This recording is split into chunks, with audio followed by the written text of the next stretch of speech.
Hello dear friends, you're watching Ruslan Belov channel, and this is the daily frontline summary from the Ukrainian front. So according to The Atlantic, Marco Rubio convinced Donald Trump not to negotiate with Venezuela, but to start a war instead. By the way, Rubio, well, I could call him an unpleasant word, but I won't. This is the same man who once convinced Trump not to talk to Russia either, or rather to negotiate with Russia only on harsh terms, to impose sanctions. And as you know, the sanctions were indeed imposed. The planned meeting in Budapest was cancelled. That's all Rubio's doing. This is the kind of man he is, the US Secretary of State whispering in Trump's ear that America must fight, that it must take a tough stance toward Russia. Well then, battles on the front continue, and we continue to study the situation together. For the second day in a row, we begin our report with the advances of the Vostok Group. As you know, they operate in two main areas of responsibility: the Zaporizhzhia region, the Huliapol-Orikhiv direction, and the Dnipro region. Yesterday we focused in detail on the situation in Zaporizhzhia, but today we'll talk about the advances in Dnipro region, because there's progress there as well. Here, Russian fighters have pushed forward. Take a look.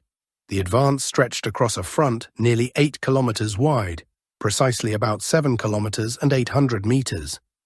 The depth of the advance varies, in some places 600 to 650 meters, in others up to 2.5 kilometers.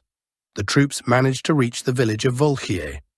Although the Vostok Group officially announced that the settlement was taken under control, the cartographers decided not to color the entire village as captured, because there was no visual confirmation footage from the western side. And honestly, that's fair. The most reliable proof of control is objective video footage. If there's none, it's better to undercolor than overcolor. Better safe than sorry. So only part of the village is currently marked as controlled by the Russian army. In addition to the push toward Volchi, the pocket between Novoalexandrovka and Alexevka has also been straightened. And this thrust toward Volkhye opens up very promising tactical opportunities, as it allows movement in several directions. There are two main routes from here. First, toward Pokrovskoye, through the villages of Tikoye and Kolomytsi, cutting the H15 highway, and then following it to the eastern outskirts of Pokrovskoye. And Pokrovskoye, to be clear, is essentially a small town, officially classified as an urban-type settlement with a population of around 10,000 people. That's about the same as Rodinskoye, which is now being stormed by the Russian Center Group. The second route is toward Velikaya Mikhailovka. With the move toward Volchi, one of Arestopol's supply routes was cut off. Not the main one, the primary route lies on the other side of the river. But still, the village is now blocked from 3 directions: east, south, and west. According to Ukrainian military analysts, preparations for the assault on Arestopol are now visible. Once that battle concludes, fighting for Velikaya Mikhailovka will likely begin. By the way, it's not a small village. Before the war, about 2,000 people lived there, and even now, despite the front being right next door, over 100 civilians reportedly remain. The secondary supply road has already been severed, while the main one is now under constant drone surveillance, making the situation for the Ukrainian Armed Forces, AFU, very difficult.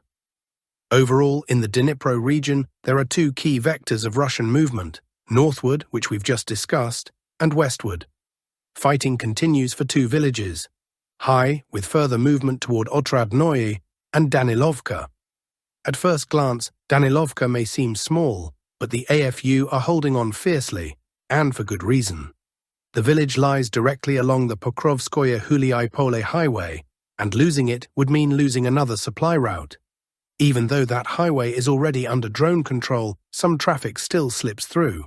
Considering the problems the AFU face further south, in the Huliapole sector of the Zaporizhzhia region, they are desperate to hold this road, and they're resisting as best they can. As for Zaporizhzhia itself, while maps haven't yet been updated, reports say that after the fall of Uspanovka, the Ukrainian defenses there collapsed, which was inevitable. There are no more major defensive lines, no large settlements, only a few small villages that are hard to defend. Yesterday, reports emerged that Russian troops are already seen in Rovnopolye. Imagine, just a day earlier, they were in Uspanovka, and now they're in Rovnopoli. That's more than 5 kilometers of advance. It's important to understand that Rovnopolye is the second to last village before Huliaipol from the northeast. Beyond it lies only Yablokovo, and then fields and the city itself. The distance to Huliaipol is about 7.5 kilometers. We'll wait for visual confirmation, but since Ukrainian sources themselves report fighting in Rovnopoli, the situation here is clearly developing fast. Today, Russian officials also announced that the village of Rybnoe was taken by the Russian army. Moving on, there are no new updates from Pokrovsk yet. Gradually, even Ukrainian media are beginning to realize the city is lost. Yesterday, for example, the Ukrainian resource Deep State wrote that Russian troops are now present in every district of Pokrovsk. They wrote that Pokrovsk is essentially gone, and Myrnohrad is now encircled. One might say, really? We hadn't noticed. But seriously, in Pokrovsk, battles continue for 2 remaining defensive zones: the Dinas residential district, the last group of high-rise buildings, and the private housing sector. Judging by reports, the Dinas area has already been cleared by Russian forces. Messages from the front yesterday said the high-rises are taken, though we'll wait for confirmation. Meanwhile, Russian troops have also entered Rovnoe, where fighting continues. The final outcome isn't yet known, but the clashes are ongoing. As for Myrnohrad, as I mentioned earlier, Russian forces are pressing but not rushing. There seems to be a calculation. Once the AFU garrison there runs out of supplies and ammunition, they'll have no choice but to surrender. Ground resupply is impossible. They rely only on heavy supply drones, but even those are being shot down. So when the AFU's ammunition and food run out, surrender becomes their only option. In Rodinskoye, Russian troops have repelled all Ukrainian counterattacks. The AFU attacked for several days in a row, essentially all week, using considerable forces, but none of their attempts to push the Russian army out of Rodinskoye succeeded. Positions remain intact, and their effort to break the encirclement of the Myrnohrad garrison also failed. They only lost more men and equipment. There are also small Russian advances near Kostyantinivka, though minor, taking place on the western approaches to the Klebenbeek reservoir. The troops moved about 2.5 kilometers forward and captured 2 major AFU strongpoints. And that's about it for now. This sector is extremely difficult and hasn't shifted in several months. Yet, if this area were to be fully taken, the Russian troops could have approached the city directly. Considering that from the east they have already entered and are advancing inside the city, the pressure on Kostyantinivka would have been enormous. But for now, the AFU are holding their defensive lines, and progress remains slow. As I said, this front line has stayed nearly unchanged for months. Also, good news is coming from the Siversk front, where Russian forces have advanced in the eastern part of the settlement, right on the approaches to the city. The Russian army has already come close to the city itself, and there is a high probability that soon from this direction as well, they will enter the city. Overall, that's it for today's territorial advances.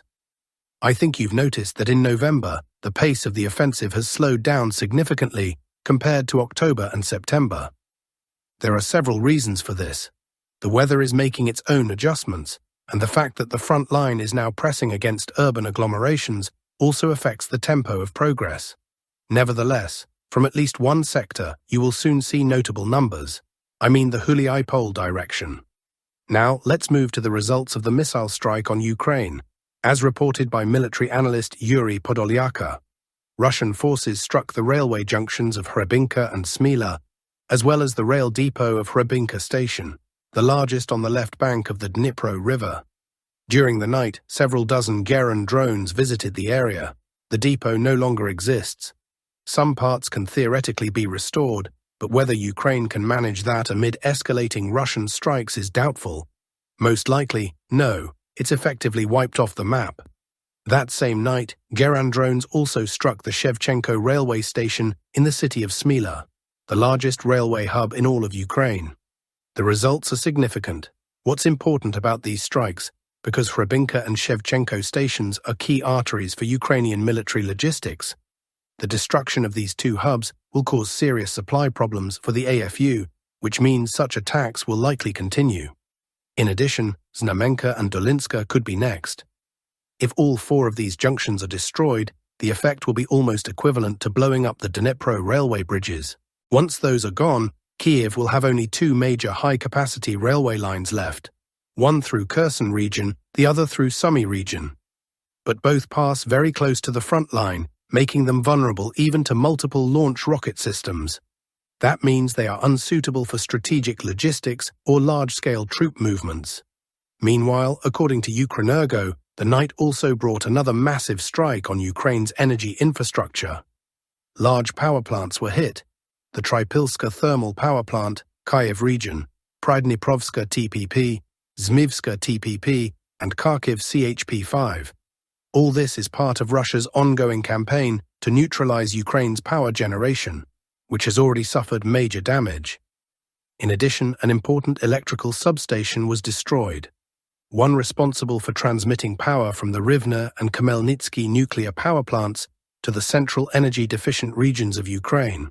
And if we recall that just days ago, the Kryvyi Rih TPP was also hit, and consider that all targeted facilities are located in central and eastern Ukraine, the logic of the Russian command becomes clear: to switch off these regions entirely. Western Ukraine is harder to disable, since it has a power surplus and imports electricity from Europe, but that region also lacks key military-industrial facilities. Central and eastern Ukraine, however, are full of them, and now it's becoming increasingly difficult for them to produce anything for the front. That's why such strikes will only intensify in the coming weeks. According to Centenergo, all state-owned thermal power plants in Ukraine have stopped operating, and power generation has ceased completely. Electricity will now be produced mainly by nuclear power plants.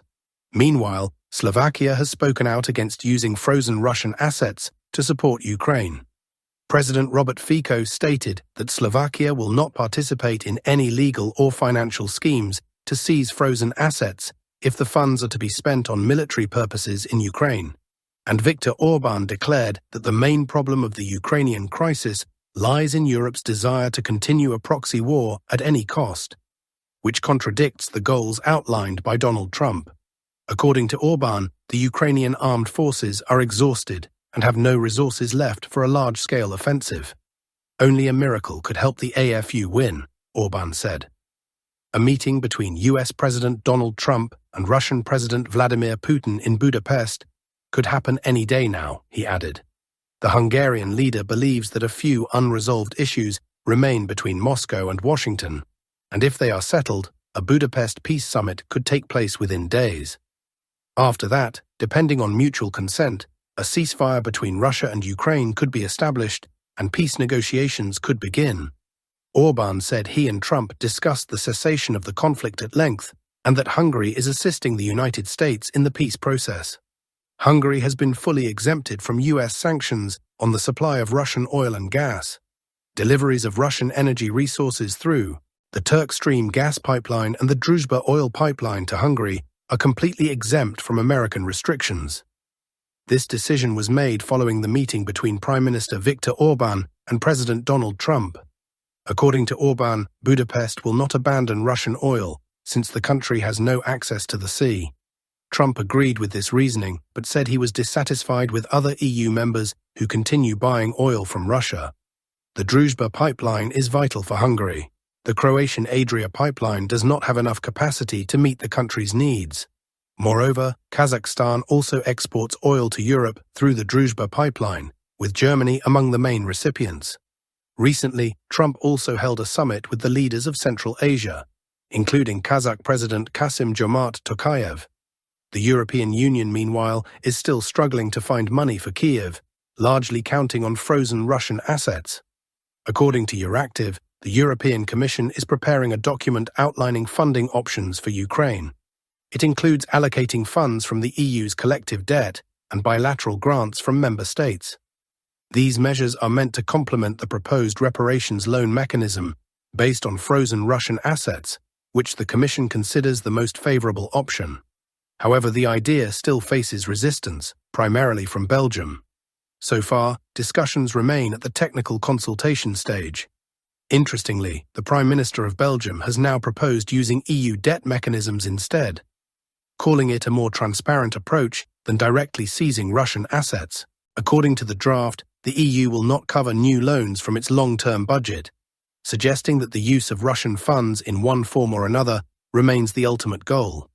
At the same time, the EU's support for Ukraine will heavily influence the International Monetary Fund's aid packages, worth about $8 billion over the next 3 years. Creditors have strict conditions. If Ukraine faces a financial crisis, the IMF may withhold funding. According to IMF estimates, Ukraine's budget deficit for 2026 and 2027 will reach about $65 billion. That's why the European Commission continues to search for solutions to this problem. But so far, the path forward remains uncertain. And that's all for today, friends. The situation on the AT front remains tense but steadily moving in Russia's favor, both militarily and politically. Each day brings new developments, and we'll continue to follow them closely. Stay tuned, subscribe to the channel, and don't forget to share your thoughts in the comments. You've been watching Ruslan Belov channel. Take care, stay informed, and see you tomorrow with the next Frontline update.